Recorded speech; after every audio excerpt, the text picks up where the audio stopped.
Hello everyone, and it's me, Lily, and if you're new to my channel, I am an elementary education major and I'm almost done with college. I have a year left and I'm also a preschool teacher, but this 2020 experience that we've been having has led me to become a bookworm again. I've always loved books. I just never really had time to read. But when you're staying home all day and don't really have anything to do, it's just the perfect time to pick up a book. And this year, 2020, I read over 55 books.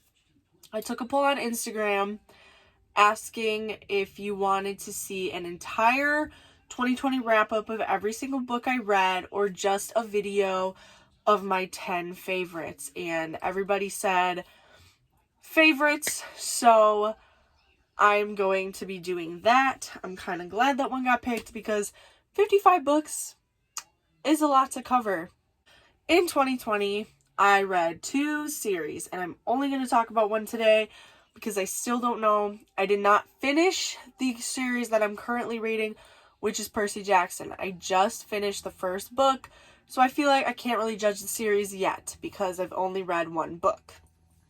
But the other series I read for the first time in 2020 was Harry Potter, and I only chose to show my favorite book from the series, and that is number 3, Prisoner of Azkaban. I just really loved this book because it was a lot about Hagrid. Hagrid is my favorite character. I love him a lot. So I chose to talk about this one, but my second favorite book in the series is Half-Blood Prince because it's really funny how much teenage angst there is in that book. It's so funny to me. Well, I loved this book, and I would rank this book a 10 out of 10. The entire series as a whole, I'd probably say is an 8 out of 10 for me because there were some books that were slow at some times and really boring, like Chamber of Secrets and also, honestly, Deathly Hallows. I didn't like the first 200 pages of Deathly Hallows, so yeah, but I loved this one. This one was so good, so packed with adventure. Really recommend this series as a whole, but this book as well. And then I also read Cursed Child, and that one we're just not going to talk about. It was so bad. If you want to see my opinion on that, go watch the vlog. The next book I want to talk about is I Wish My Teacher Knew by Kyle Schwartz. This book was fantastic. I'm actually rereading it right now for a book club at my school that I'm a part of. But, oh my gosh, I highlighted so many things in this book because there's just so many important tips and things that they tell you in this book that are just gonna last with me for a very long time. Basically, this teacher, this is a professional development book, so it is nonfiction. I read a wide span of genres this year, but this is a professional development book that I chose to talk about, and this teacher every year asks his students to write one thing that they want him to know, and he learns that they are food insecure, that they're grieving, that they are anxious, that they are in poverty, that they don't know where their next meal is coming from, all of this stuff. And he just discovers all of this from this first day of school assignment. And I just think it's incredible. And there's a lot of statistics in here, and you just get so much information about the world and the country and our school system. And it's super duper good if you are going into education. I highly, highly recommend reading this book. It is so good. The next book I read is actually a middle grade. I read a lot of middle grade actually, but this is a middle grade, and it is called Inside Out and Back Again. And this was actually given to me for my future classroom, but it looked really interesting and I wanted to read it. It is actually written in verse, but it is from the perspective of this girl named Ha, or Hey, I don't really know how to say her name, but she lives in Saigon during the Vietnam War, and then she obviously has to get out of Saigon because it's being attacked and everything, and it's just all her feelings. And she moves to Alabama and basically has to start over, like a new life in Alabama, and it's just really good. Her wording of her poems and her feelings are just so super good, and I highly recommend this book. I'm currently reading the sequel to this book, but it is Pillow Thoughts. This is a poetry book. I love poetry books, and this one was definitely my favorite one I read this year. But it is by Courtney Peppernell, and it's such deep poems, and there's like different categories. I'll show you like the table of contents here. If you are dreaming of someone, if you are in love, if you are heartbroken, if you are lonely, if you are sad, if you are missing someone, if you need encouragement, if you are soul searching, if you need a reason to stay, and these are for you. And it's just beautifully written poems. I can't wait to read the 3rd and 4th installment as well. This next one was a required read for my autism and communication disorders class that I took, but I'm so glad I read this book. It's called The Reason I Jump by Naoki Higashida, I think is how you say that name. But this is also nonfiction. He is a 13-year-old boy living in Japan, and he has autism.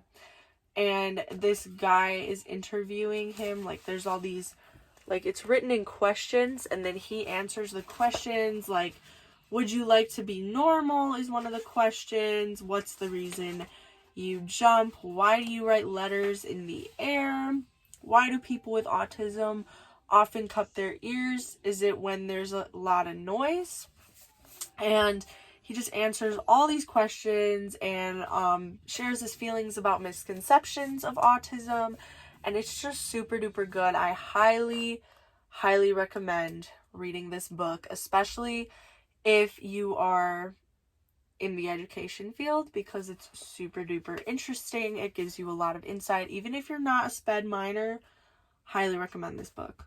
The next book, this one took me the longest to read, and the only way I accomplished reading this book is with the audiobook, because I've tried to read this book several times before, but the wording and the language was just super complex, so I just couldn't get into it. But I used my free audiobook credit, like when you sign up, to read this chunky book, the Alexander Hamilton biography, which is what the musical is based on. And I learned so much about him that you don't learn from the musical, and you learn about other characters or people in his life. Then they go deep into like Angelica's story and Thomas Jefferson's story. They even go deeper into Philip's life, and it's just super good. And you learn a lot about Eliza too. And the affair in the musical is not actually how it was in real life. So I definitely recommend, if you're a Hamilton fan, read this book, because you will get way more insight on his life than you would in the musical. And I loved it. I'm glad I listened to it all the way through, because I learned a ton. The next one is Before I Fall. My boyfriend and I, we pick out a book that we want to read together, and I will like read to him before bed. And this was one of our reads. It was Before I Fall by Lauren Oliver, and it is about Samantha Kingston. She is this really popular high school girl, and she gets in a car crash and dies, but actually is living the day she dies 7 times over until she makes the day right and perfect. And you kind of have to read it to figure out why that's the right way. But it's super good. I was very invested in this book, and I really liked it. And I did not like the movie adaptation. That was horrible. Speaking of other horrible movie adaptations, the other book that my boyfriend and I read together was The Lovely Bones by Alice Sebold. This movie's horrible. This book is amazing, though. So, this girl named Susie Salmon gets raped and murdered by her neighbor, and he covers it up so well. They can't figure out how he did it, and basically she's watching her family live on without her while she is in heaven, and it's just really, it gets really deep and really complex, and you learn about the neighbor's life, why he did it, all this stuff. It's super complex. I really recommend this book. Next one's my favorite book I read in 2020. It literally brought me to tears. And that is White Bird by R.J. Palacio. Now, I really, really, really absolutely love Wonder by R.J. Palacio. So when I saw that he wrote a graphic novel about the Holocaust, which I am really into, like, Jewish history, Holocaust history, I was very intrigued. So basically, this is kind of loosely based off Wonder, but it's Julian, who is the antagonist in Wonder. It's his grandma's story in the Holocaust and how she survived, because they are Jewish, and she falls in love, and it's about her love story, and it's such a beautiful book. I highly, highly recommend, and the illustrations are just gorgeous, and I loved this book so much. 10 out of 10, favorite book I read. And then the last one is another biography, and this one gave me a lot of insight into who this person really is, and kind of made me more aware and made me realize that this person is not as good as everyone thinks he is, and that is Becoming Dr. Seuss, which is about Theodore Seuss Geisel. And you learn about his entire life in this book, and how he really wasn't, he didn't write children's books for good reasons. They were more for, like, revenge or to let out his feelings about something. And I'm not going to tell you too much more. Just read this book and you will find out Dr. Seuss was not the greatest person ever. That is all of my top 10 favorite books I read in 2020. It was really hard to only pick 10 out of the 55 that I read, but I hope you really enjoyed this video, and comment, like, subscribe, all that stuff, and I will see you in my next video, probably in 2021. Thank you so much for watching. Stay beautiful. Bye.